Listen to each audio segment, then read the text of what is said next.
নমস্কার বন্ধুরা, চলে এসেছে আরও একটি নতুন ভিডিও নিয়ে আমার ইউটিউব চ্যানেলে। তোমাদের সকলকে স্বাগত। ভিডিওটা অবশ্যই সকলে পুরোটা দেখবেন।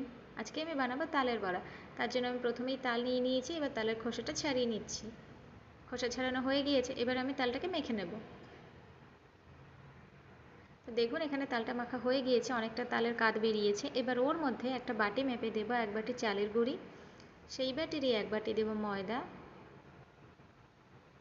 আর সেই বাটিরই হাফ বাটি দেবো সুজি।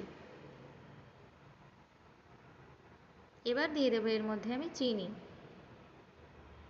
তালটা অনেকটাই মিষ্টি ছিল, সেই জন্য চিনিটা আমি একটু কম ইউজ করেছি। এবার এই সব কিছুকে খুব ভালো করে মেখে নেব।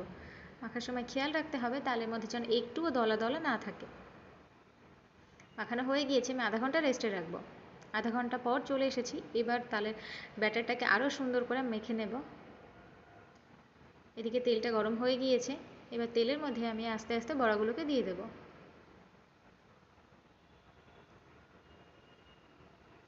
এখানে আমি বড়াগুলো ভালোভাবে দিতে পারছিলাম না, কেমন একটা ছড়িয়ে যাচ্ছিল। তাও যথাসম্ভব চেষ্টা করেছি নিজের মতো করে। দেখুন, বড়াগুলো অনেকটা ফুলে উঠেছে, খুব সুন্দর দেখতে লাগছে। ফ্লেমটা এই সময় লো টু মিডিয়াম ছিল, খুব বেশি হাই ফ্লেমে ভাজা যাবে না, তাহলে পুড়ে যাবে। দুপাশটাই আমি খুব ভালো করে ভেজে নেব। এখানে দেখুন আমার ভাজা হয়ে গিয়েছে, এবার আমি নামিয়ে নিচ্ছি। ঠিক এইভাবে আমি সব বড়াগুলো বানিয়ে নেব। বড়াগুলোর কালারটা খুব সুন্দর এসেছে। কেমন হয়েছে সকলে কমেন্ট করে জানাবেন।